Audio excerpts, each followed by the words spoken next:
senang sekali bisa melayani Anda dalam kebenaran firman Tuhan. Hari ini saya akan bicara tentang greater purpose. Tujuan yang lebih besar. Tahukah Anda bahwa tujuan dan visi hidup kita akan menentukan cara kita melihat segala sesuatu. Dan menentukan cara kita mengerjakan segala sesuatu. Apa tujuan hidupmu hari ini? Impact Community Indonesia mengangkat tema tentang tujuan di bulan Januari. Ada istilah gini, kita kerja untuk hidup atau hidup untuk kerja. Yang mana? Kerja untuk hidup atau hidup untuk kerja? Kebanyakan kita, kebanyakan manusia, hidupnya dipimpin oleh dua. Kebutuhan dan keinginan. Kebutuhan dan keinginan. Kita kerja karena kita butuh uang, betul? Kita butuh uang karena kita butuh makan. Kita butuh bayar listrik, bayar telepon, bayar bensin, cicilan rumah, kontrakan, dan lain sebagainya. Kita kerja supaya punya modal buat bayar cicilan, pinjaman bisnis misalnya. Hidup kita di-drive kebanyakan karena kebutuhan. Mesti bayar uang sekolah, bayar hutang. Yang kedua, hidup kita kebanyakan dipimpin oleh keinginan. Karena pengen liburan ke Israel bareng Bu Heni. Saya percaya nih 2023 pada nabung nih. Ada baiknya sih punya gembala yang suka ke Israel, jadi jemaat diajar nabung, amin. Sebelum ke Eropa, jalan-jalan kemana-mana, ke Israel dulu lah, amin. Tapi tahun ini saya janji nggak pergi sering-sering. Ya, saya sudah ngomong sama suamiku tergantang sedunia. You mau pergi sering-sering, I tidak ikut. Ya, kita tuh senang bawa jemaat ke Tanah Suci. Karena kita tahu banyak orang yang sebenarnya pengen pergi. Kalau gembalanya pergi kan jemaatnya jadi ikut. Amen. Kebanyakan kita dipimpin oleh kebutuhan dan keinginan. Dan kita tahu bahwa keinginan manusia tuh nggak ada habisnya. You want more, and you want more. Saya nggak pernah lihat orang yang udah kaya bisa bilang, cukup ah. Berikutnya kalau gue bikin pabrik lagi buat nolong orang aja deh. Belum pernah. Saya ketemu orang yang udah kaya banget aja masih doyan duit.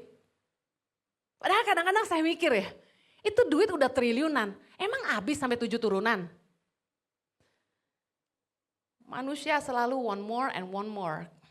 Tapi tahukah Anda kalau tujuan Anda bekerja, tujuan Anda hidup, tujuan Anda berusaha hanya untuk memenuhi kebutuhan hidup Anda dan keinginan Anda yang gak ada habisnya. Guess what?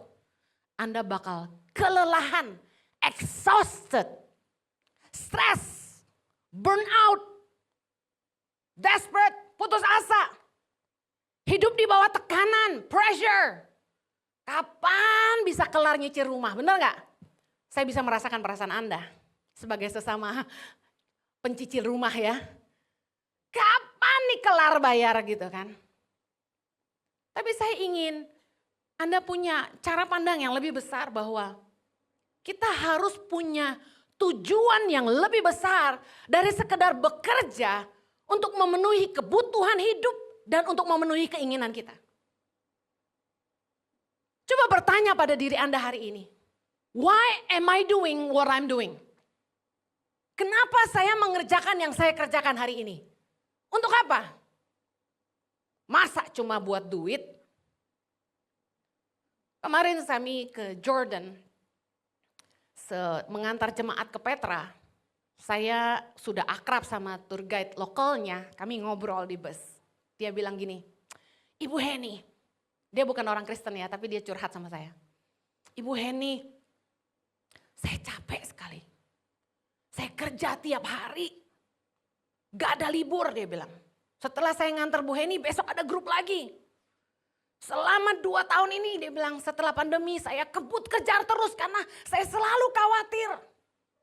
Meskipun saya capek dia bilang. Saya bilang sama diri saya sendiri. Ingat kalau tiba-tiba pandemi datang lagi, kamu gak punya kerjaan. Kamu gak punya uang. Jadi sekarang mumpung kamu bisa kerja, kamu kerja. Jadi dia picu diri dia sendiri, dia tidak pernah liburan, dia tidak pernah day off. Dia kerja terus. Dan dia bilang gini, I'm exhausted. Saya capek Bu Heni. Saya tuh harusnya liburan ke Indonesia. Dia bilang bareng Bu Heni pulang besok kemarin. Tapi saya cancel gara-gara ada tamu lagi dia bilang. And I'm angry with myself. Dia bilang saya marah sama diri saya sendiri. Kenapa saya bisa terima tamu lagi? Kenapa saya gak bisa berkata, udah saya mau liburan. Karena saya sudah capek. Dia bilang gitu.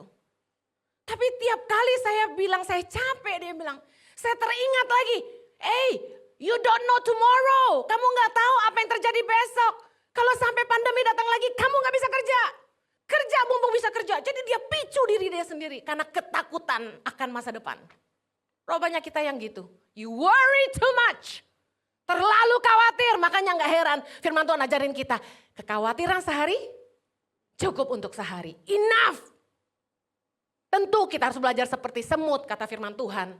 Yang mengumpulkan di musim panas supaya ketika musim dingin kita gak bisa kerja. Ketika masa sulit semua serba sedikit kita masih punya cadangan. Tetapi kita juga harus bijaksana dengan hidup kita. Anda kalau kerja terus gak ada istirahatnya. Anda akan mati muda. At the end harta Anda buat apa? Heran orang kerja udah kayak kuda. Begitu tua, sakit jantung lah, kolesterol lah, kaki udah gak bisa jalan lah. Sorry ya, banyak anak muda bilang gini, ke Israel tunggu tua. Ngapain muda-muda ke Israel? Gue kasih tahu jangan nyusahin gue. Di atas 65 tahun, you have to come with your children. Saya bilang sama Pak Geri, ente jangan jadiin saya ini ya, apa tuh yang ngangkat-ngangkat, potter. Gue kagak kuat ngangkatin koper orang. Gue ada sakit pinggang. Nothing I can lift up more than 10 kilos. Ini aja udah maksa. Pulang-pulang encok.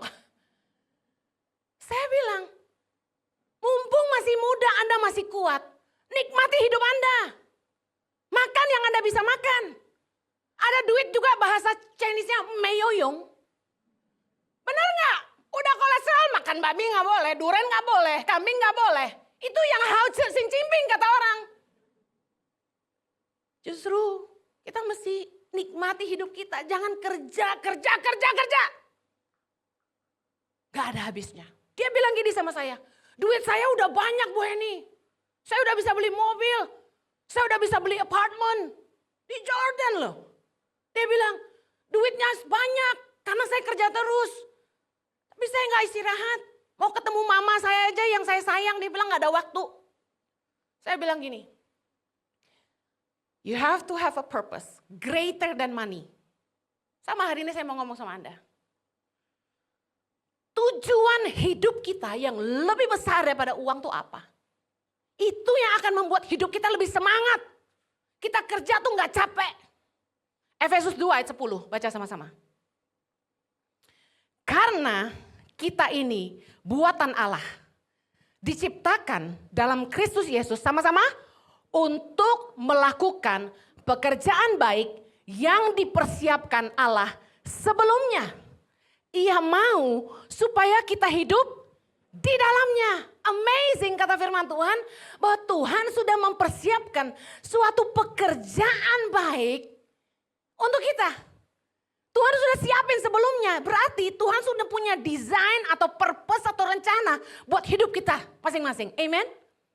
Katakan kanan kirimu, gini-gini gue lahir dengan tujuan Tuhan dalam hidup gue. Amen. Gini-gini kita punya tujuan Tuhan, kita didesain sama Tuhan. Tuhan sudah mempersiapkan suatu pekerjaan baik bagi setiap kita. Dan dikatakan gini, Tuhan mau kita hidup di dalamnya. Apakah hari ini Anda tahu pekerjaan baik apa yang Tuhan sudah persiapkan bagi Anda? Saya percaya kalau Tuhan sudah mempersiapkan suatu pekerjaan baik bagi kita. Tuhan pasti sudah menanam benih dalam hidup kita. Kemampuan, keinginan untuk mengerjakannya. Dan Tuhan pasti membuat kita hebat di situ. God has planted a seed in our life to live His purpose. Tuhan sudah menanam benih dalam hidup masing-masing kita supaya kita dimampukan untuk menghidupi panggilannya. Katakan amin. Keluaran 35 ayat 35. Baca sama-sama.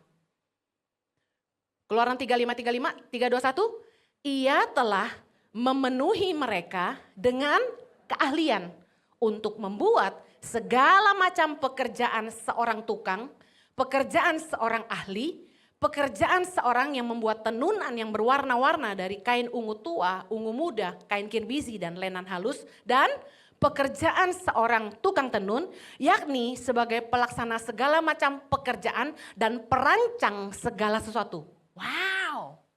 Keahlian datang dari mana? Keahlian datang dari mana?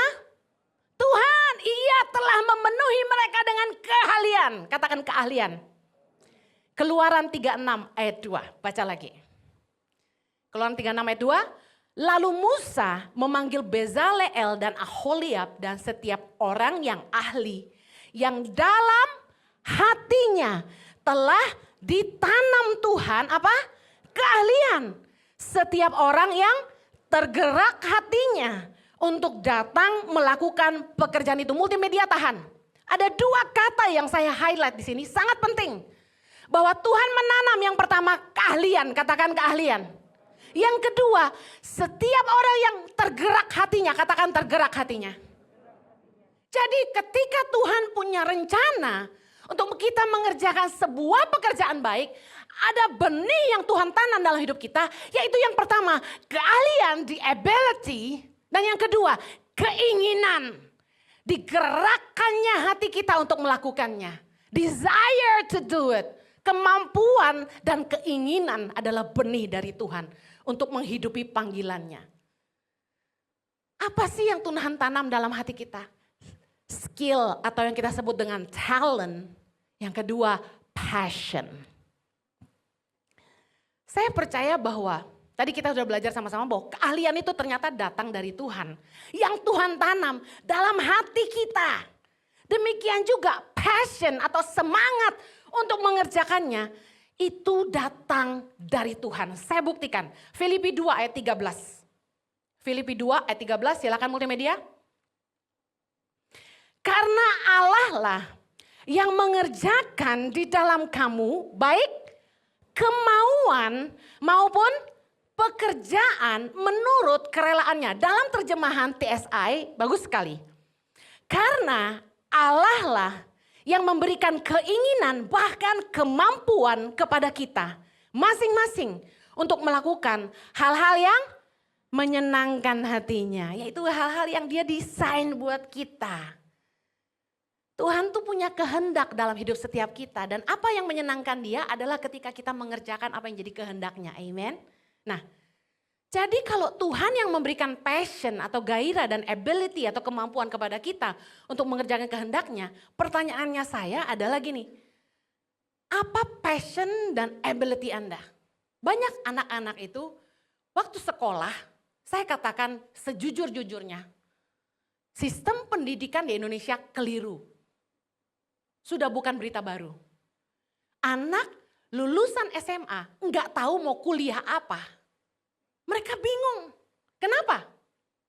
Karena selama sekolah dari TK sampai SMA, di sekolah nggak dibantu menemukan passion dan talent. Ability dan keinginan, desire mereka apa, passionnya apa. Mereka dipaksa 13 mata pelajaran nggak boleh merah. Di atas KKM, di atas 7,5.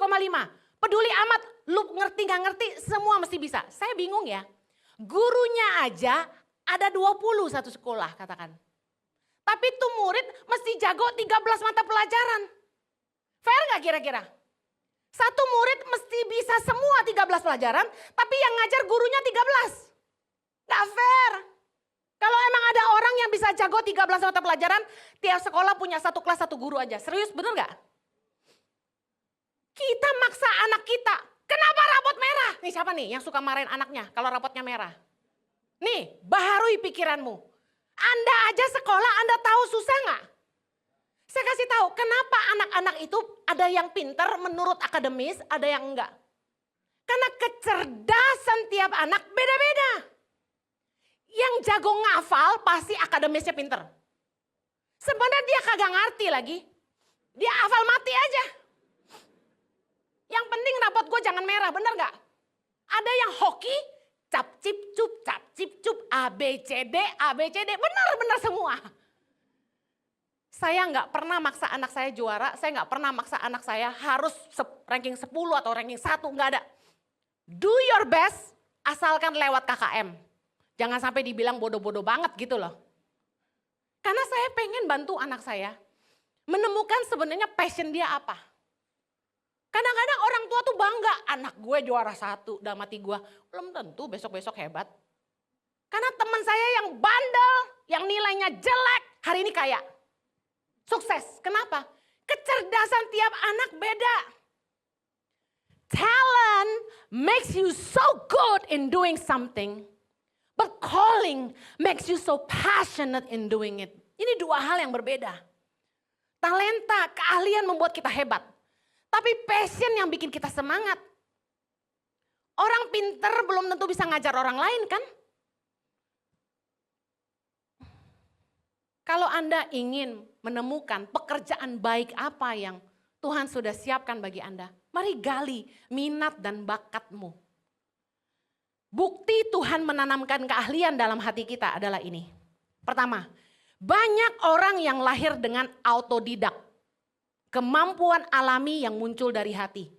Contoh, gak bisa masak. Tapi kalau makan apapun, dia tahu.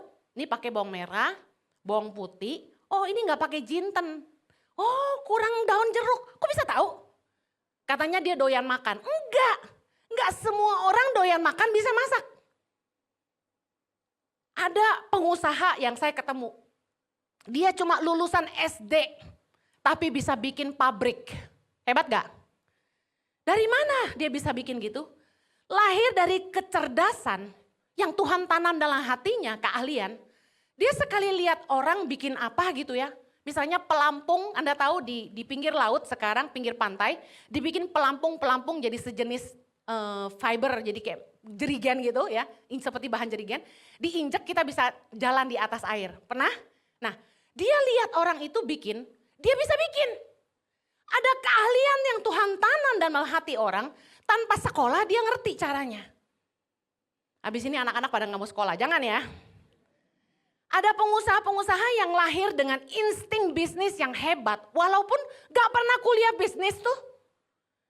Siapa bilang kecerdasan diperoleh dari bangku sekolah? No, kecerdasan itu dari Tuhan. Banyak pelajaran di sekolah yang kita belajar hafal mati tadi, gak kepake di dunia kerja. Gue masih ingat gue jago matematika. Hari ini algoritma siapa yang pakai? Yang kita pakai cuma tambah, kurang, kali, bagi, pakai kalkulator aja bos. Tapi dulu sekolah matematika paling susah kan? Kebetulan saya suka matematika. Nah, banyak orang yang akhirnya menemukan mereka bisa sukses di bidang-bidang yang gak sama dengan mata kuliah yang dulu mereka ambil. Bener gak? S1 pertanian, dagang. Ada yang jadi dokter, mau pulang Indonesia bisnis. Lah, ngapain lu capek-capek sekolah dokter? Mahal lagi. Iseng aja Ci, oh iya ya gak apa-apa. Pengkhotbah 3 ayat 22a, keren. Aku melihat bahwa tidak ada yang lebih baik bagi manusia daripada apa? Bergembira dalam pekerjaannya. Sebab itu adalah bagiannya. Apa yang firman Tuhan mau ajarin kita? Bahwa dalam bekerja, whatever things you do now, Anda harus mencintai pekerjaan Anda. You have to be happy. Jangan, oh no, Monday. I hate Monday. Jangan gitu. Berarti lu gak suka kerjaan itu. If you like what you do, if you love your job, you getting up excited. Tidur aja ngimpinya ide-ide kreatif. Bener gak? Gak percaya, saya bangun tidur itu khotbah yang keluar. Gue lagi tidur merem-merem dikhotbahin sama Tuhan. Jadi waktu saya bangun, saya cepet-cepet ketik. Kalau kita mencintai apa yang kita kerjakan, tidur pun ngimpinya ide. Kreatif. Orang yang mencintai pekerjaannya cenderung kreatif. Banyak ide gak habis-habis. Excited. Seneng. Berangkat kerja tuh, yeah, I'm gonna do this. Bahkan terasa gini, aduh waktu kok kurang ya 24 jam gitu. It feels like, Sunday lagi, yay gitu. Keren kan firman Tuhan ya. Paling enggak kasih tahu anak Anda. Kamu harus cari kerja yang kamu suka. Udah. Biarpun duitnya gak seberapa, yang penting lu happy. Soalnya apa? Sehari kita kerja 9 sampai 10 jam. Hidup kita paling banyak habis di dunia kerja. If you don't like your job, it's gonna be like hell. Kalau Anda gak suka pekerjaan Anda tersiksa. Anda tertekan. Ada yang bilang sama saya anak muda, Ci, saya gak suka kerjaan saya, tapi gajinya gede. Tiap hari saya kerja, saya stres. Saya bilang, lu banyak duit cepet mati buat apa lu? Orang yang menghidupi passion dan keahliannya pasti akan jadi hebat di situ. Dia akan kaya dengan ide, terus dinamis dan optimis. Saya mau akhiri. Tuhan punya tujuan untuk benih yang dia tanam. Yaitu passion, gairah, dan keahlian yang dia tanam dalam hidup kita. Apa tujuan Tuhan? Yang pertama, Tuhan memberikan benih dalam hidup kita. Supaya kita itu bisa berguna bagi kerajaan sorga. Supaya kita bisa jadi alat bagi kerajaan sorga. Yohanes 17 ayat yang keempat. Kita baca sama-sama. Aku telah mempermuliakan engkau di bumi dengan jalan mengerjakan pekerjaan yang engkau berikan kepadaku untuk melakukannya.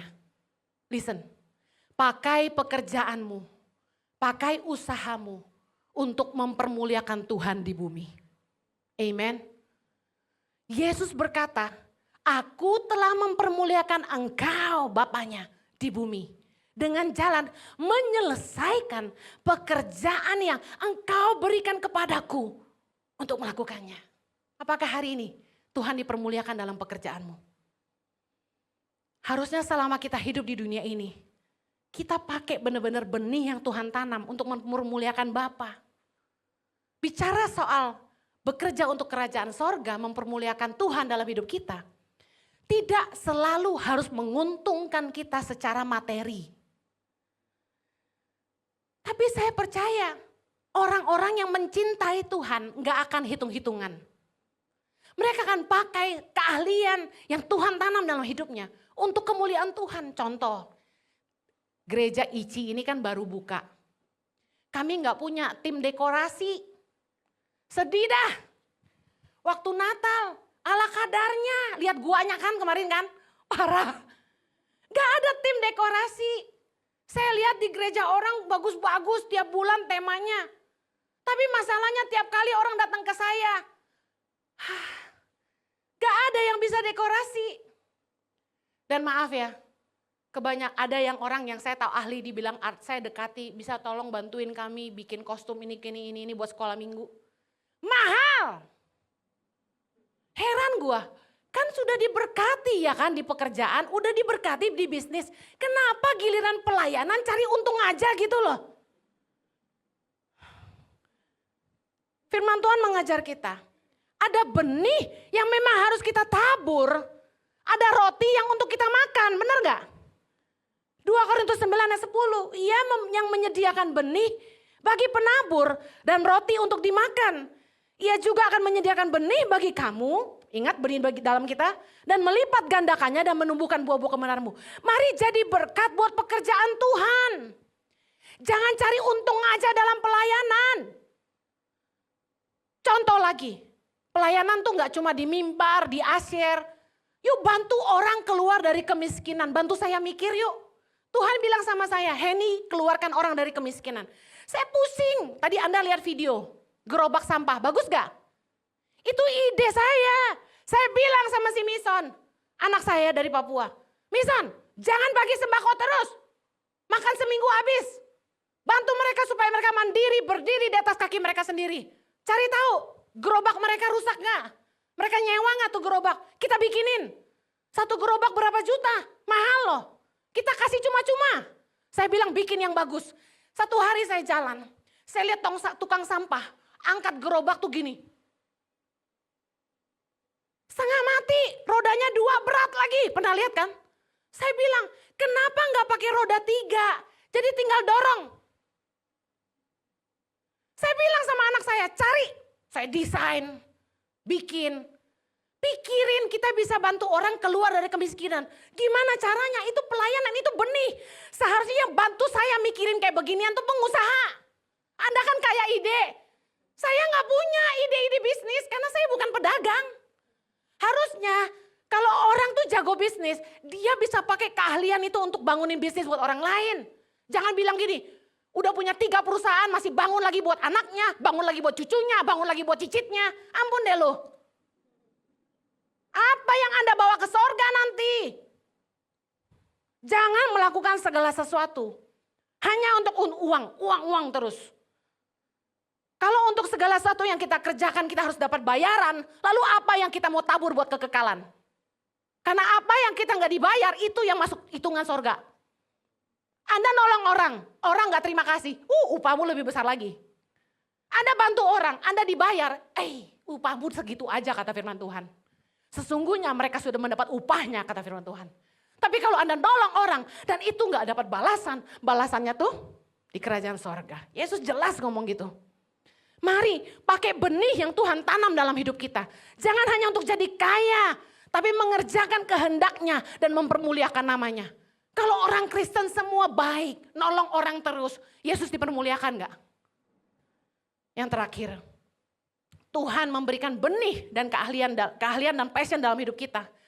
Supaya kita bisa menghidupi diri kita sendiri dan jadi berguna untuk sesama. Efesus 4 ayat 28, sama-sama.